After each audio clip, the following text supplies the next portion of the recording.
My name is Jason Miller. I'm 26 years old, born and raised under the wide Texas skies where horses are more than animals, they're family, they're partners, and in many ways, they're a mirror of your own soul. People often say you can tell who a person really is by how they treat animals, and I believe that with every fiber of my being. I grew up with mud on my boots, hay in my hair, and calloused hands that knew the weight of saddles long before they ever held a steering wheel. For as long as I can remember, the stables were my sanctuary. Whenever the world outside felt too loud, too chaotic, I'd find peace brushing down my mare, Daisy, or riding bareback across the open fields where the wind carried away every worry. Horses don't lie. They don't play games. They reflect exactly what you give them: respect, patience, love, or fear. That's the beauty of it. Now, don't get me wrong. I'm no cowboy hero from the movies. I'm just a guy who happens to feel more at home with the sound of hooves against dirt than the hum of city traffic. These animals taught me discipline, humility, and maybe most importantly, how to stay calm when life tries to throw you off balance.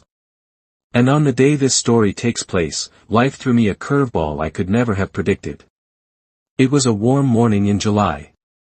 The kind where the sun paints everything golden, and even the shadows feel alive. My girlfriend, Emily, had come with me to the farm. Emily isn't a horse girl by nature, she grew up in the suburbs outside of Denver, but she's got a fearless heart. She'd been learning to ride with me over the past year, and while she still got nervous when Daisy snorted or stomped, she never backed down. That's one of the things I loved about her. We saddled up our horses just as the day was beginning to really heat up. Daisy for me, and Scout for Emily, a tall, gentle gelding who had the patience of a saint. We decided to take a trail ride, nothing too wild, just a ride up the road that led toward the mountain ridge. It's not the safest road, no sidewalks, blind curves, and cars that sometimes barrel through like they own the place, but it's beautiful. Towering pines on one side, open stretches of sky on the other, the smell of earth and wildflowers all around. We had a routine on that road. Whenever we heard a car coming, we'd pull into a driveway or a wide patch of gravel to let them pass. It wasn't perfect, but it kept us and the horses safe. That morning, everything felt calm.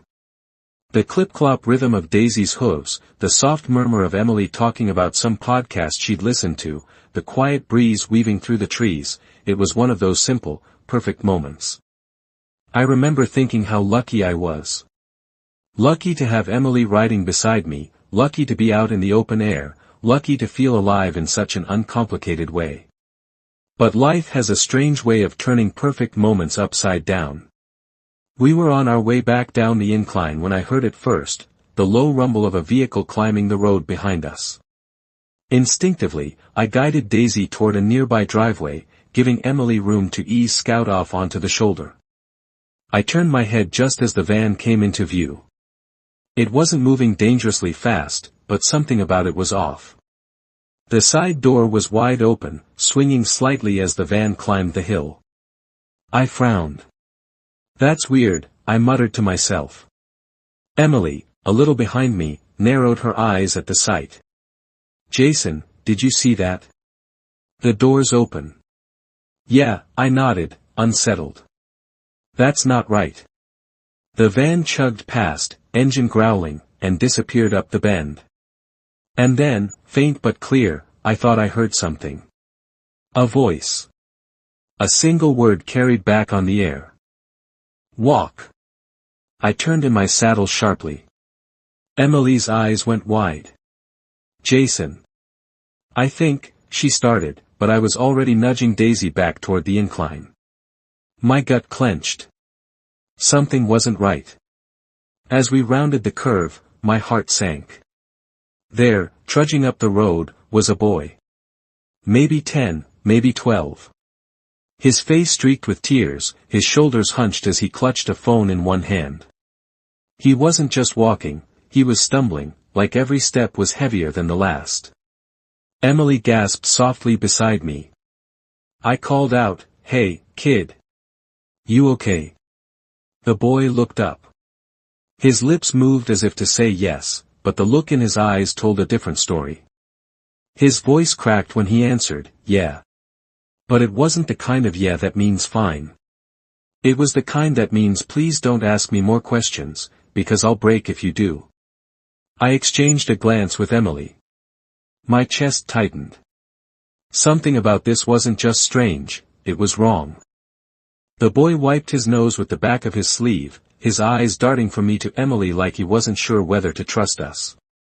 His voice was thin, shaky, almost swallowed up by the hum of cicadas in the trees. You sure you're okay? I pressed gently, easing Daisy closer without spooking him. He hesitated. His lips trembled before the words finally tumbled out. My parents kicked me out of the car. For a second, I thought I'd misheard him. Emily's mouth fell open. Wait, what? What do you mean kicked you out? The boy's eyes filled again with tears. He looked down at his shoes, shuffling against the hot pavement. They told me to get out.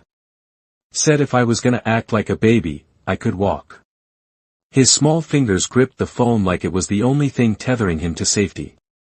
My stomach twisted. I felt the kind of anger that doesn't come fast, but deep, slow and heavy, like lava crawling its way out of the earth. What the hell, I muttered under my breath. Emily shook her head in disbelief. You mean they just left you here? On this road? I asked again, needing him to say it twice just to believe it. He nodded. They're going to the Ropes place, up there. He pointed weakly up the incline. I knew the spot he meant, a little adventure park where tourists strapped themselves into harnesses and walked on high wires strung between trees. Emily's voice broke. Jason, they left him on the side of the road. He's just a kid. The boy's shoulders shook as he tried to swallow his sobs. His voice came out small, like he was confessing something terrible. I told my dad I didn't want to do it, the ropes. I'm scared of heights. He yelled at me, said I was disrespectful. He told me to shut up, and when I didn't, he stopped the car. Made me get out. He blinked rapidly, tears rolling down. We're not from here. We're on vacation. That hit me harder than I expected. Not only was this kid abandoned, but he was abandoned in a place he didn't know, on a road where cars sometimes flew around corners too fast for brakes. I clenched the reins tighter, Daisy sensing the tension in my body. Emily bit her lip, anger flashing in her eyes. Who does that to their own child, she whispered. I took a deep breath, forcing my voice steady. Hey. Listen to me. I leaned down closer, looking him in the eye. None of this is your fault. You hear me? You didn't deserve this. The boy sniffled, wiping his face again. His hair stuck to his forehead from sweat and tears. He looked so small, so out of place on that road meant for engines and metal, not little boys with backpacks of fear. I thought about just letting him walk with us, but the incline stretched on and the asphalt shimmered with heat. His sneakers were worn, his breathing uneven. There was no way he'd make it a quarter-mile uphill without collapsing, or worse, stumbling into traffic on one of the blind curves. No. That wasn't happening on my watch. I guided Daisy to the gravel shoulder of a driveway and swung down from the saddle. The boy's eyes widened as I slipped off my helmet and held it out to him. Here, I said softly. You're riding Daisy. She's steady, and she'll take care of you. He blinked at me, stunned. Me? On the horse? Emily smiled gently. Yeah. Jason will lead her. You'll be safe. For the first time since we found him, a tiny spark flickered in his eyes. His lips parted like he wanted to protest, but hope pushed past the fear. I crouched down to his level. I won't let anything happen to you, okay? Promise. His lower lip trembled, then he nodded. Good. I helped him slip the helmet on, it wobbled a little, but it would do. Then I guided him toward Daisy. She flicked her ears forward, curious but calm, as if she understood. "Hold on to the horn here," I instructed, patting the saddle. With a little boost, he was up, sitting awkwardly but securely. His legs dangled, too short for the stirrups. But the moment he settled, his face changed. The tears didn't disappear, but the weight on his shoulders eased just a little. Emily grinned, her voice warm. "Look at you. First time riding a horse, huh?" The boy nodded, a ghost of a smile tugging at the corner of his mouth. She's really tall. She's gentle," I assured him, holding the reins and starting to walk Daisy forward slowly. Emily followed on scout, her eyes never leaving the boy. As we moved, the road stretched ahead, quieter now but still buzzing with tension. The boy's small hands gripped the horn, knuckles white. His chest rose and fell faster than Daisy's calm breaths. But bit by bit, he relaxed. I walked beside him, keeping my voice low. "What's your name?" "Ethan," he whispered. "Ethan. That's a strong name," I said. "Well, Ethan, guess what? Not everyone gets to say their punishment was riding a horse up a mountain road." For the first time, he laughed. A small, cracked sound, but real. Emily smiled at him. "Best punishment ever, huh?" He nodded quickly, eyes wide with the tiniest glimmer of pride. Behind his fragile smile, though, I saw the truth. Fear still lingered in his posture, the way he flinched when his phone buzzed in his hand. He glanced down at it nervously. The screen lit up. "Mom." Ethan swallowed hard and answered, his voice shaky. "Hello." I listened carefully as the conversation unfolded. "Where are you?" his mother demanded through the speaker. "On the road," Ethan replied softly. "This nice man, he let me ride his horse." "What did you tell him?" she snapped. That I got kicked out of the car." "Did you tell him why? Did you tell him you were being disrespectful?" Ethan's voice broke. "Yes." He looked at me desperately. "She wants to talk to you." Ethan held out the phone, his small hand trembling. I took it gently, pressing it to my ear. "Hello," I said firmly. The woman's voice on the other end was sharp, impatient. "Who is this?" "My name's Jason," I replied, keeping my tone steady but clipped. "Your son is with me. On a horse. Because you left him on the side of a mountain road." There was a pause, long enough that I could hear her breath hitch. Then came the defensiveness. "You don't understand. He was being rude, he was acting out." I cut her off. "He's a child. A scared, crying child you abandoned on a road where cars fly by like bullets. That's not discipline.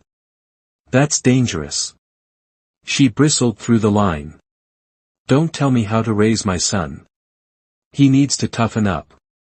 My husband and I." "Your husband?" I snapped, my voice rising despite myself. "Is he the one who threw him out of the car? Because if I saw a man do that to a little boy, I'd have a hell of a lot more to say to him than I do to you." The line went quiet. I could feel Ethan's eyes on me, wide and worried.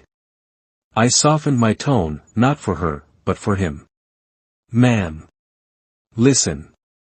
I don't care how frustrated you were. You don't leave a kid like this. Ever. You're lucky I found him before a truck did." There was a shaky sigh. "Where are you?" she asked, her voice lower now. "Half a mile down from the ropes course. You'll see us walking up the incline." She muttered something I couldn't catch, then hung up. I handed the phone back to Ethan. He looked like he wanted to disappear, sinking down into the saddle. "She's mad," he whispered. "She can be mad all she wants," I said firmly, walking Daisy forward again. "You didn't do anything wrong." Emily's jaw was tight as she guided Scout alongside us. "Jason, if that were my kid, I'd be on my knees thanking the stranger who kept him safe. Not snapping at him." Exactly, I muttered. The climb was steady, the air thick with heat and tension. Ethan held onto the horn with both hands, his knuckles pale. Every few steps he glanced back over his shoulder, like he was bracing for a storm. And sure enough, there it was. A black SUV came crawling down the incline, engine humming low. The driver braked hard when he saw us, dust kicking up around the tires. The woman jumped out first. Sunglasses, perfect hair, expensive sandals. She looked like she stepped out of a catalog, except her face was flushed with irritation instead of grace. "Ethan," she barked, striding toward us. Daisy shifted, ears flicking back. I steadied her with a touch to the reins, my body sliding instinctively between the horse and the woman. "Back up," I said evenly. "He's safe here." She glared at me like I was the problem. "You don't get to tell me, he's my son." Ethan shrank down, pressing his cheek against the saddle horn. "Then act like it," I shot back, my voice low but sharp. "Mothers don't leave their sons crying on the side of the road." Her lips parted in shock, like no one had ever spoken to her that way before. She glanced around, maybe worried about who else might hear. "You don't know the full story." "I know enough," I cut in.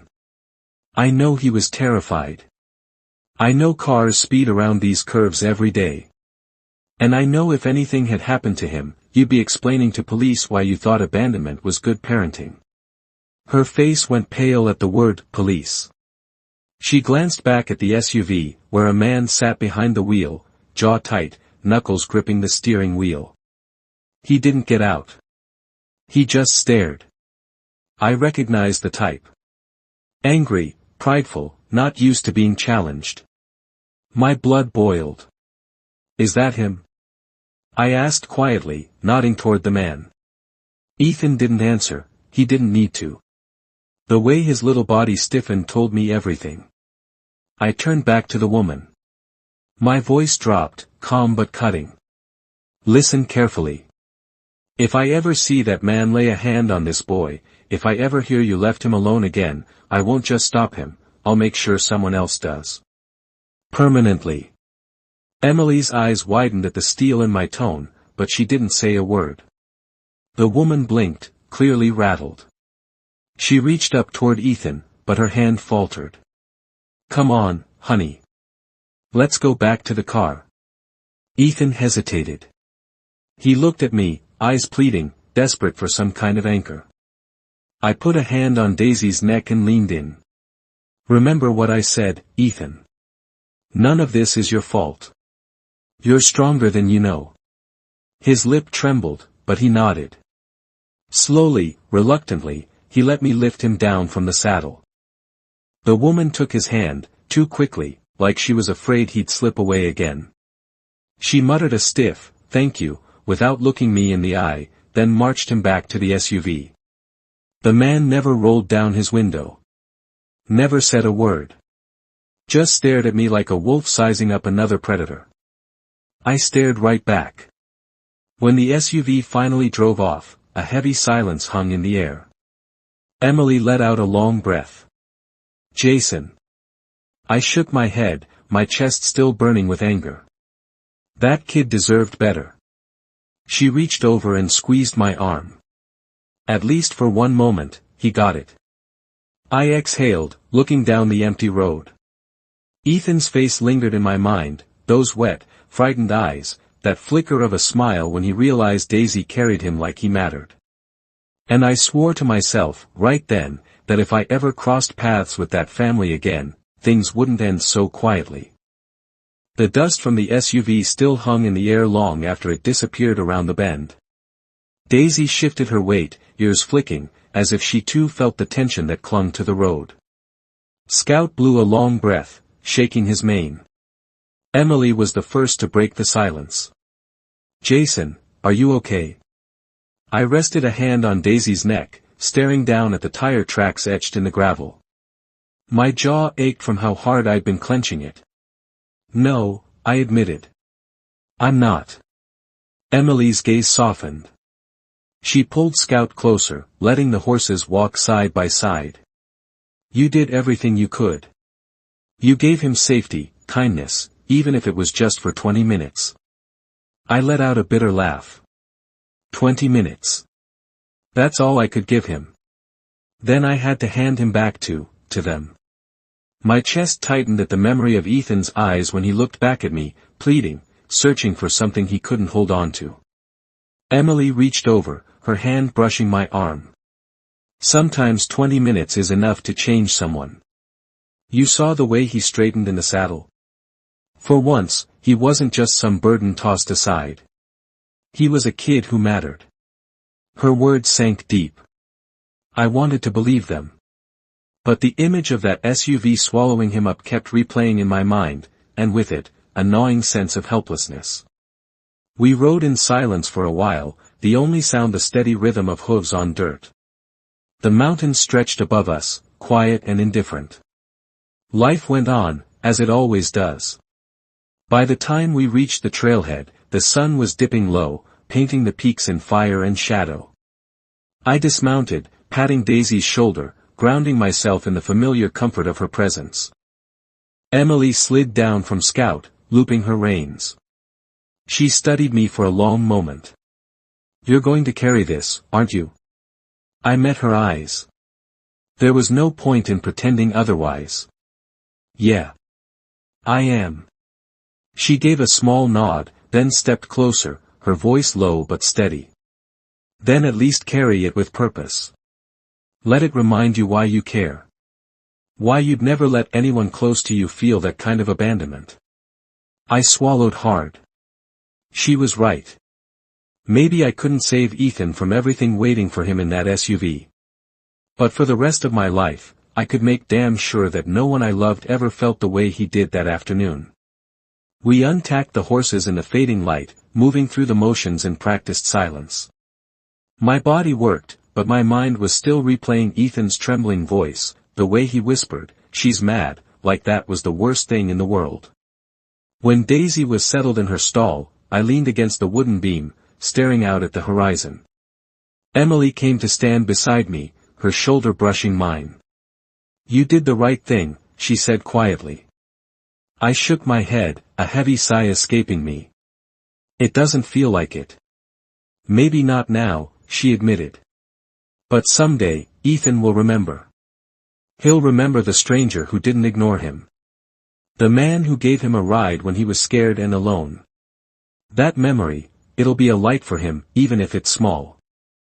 Her words struck something deep in me.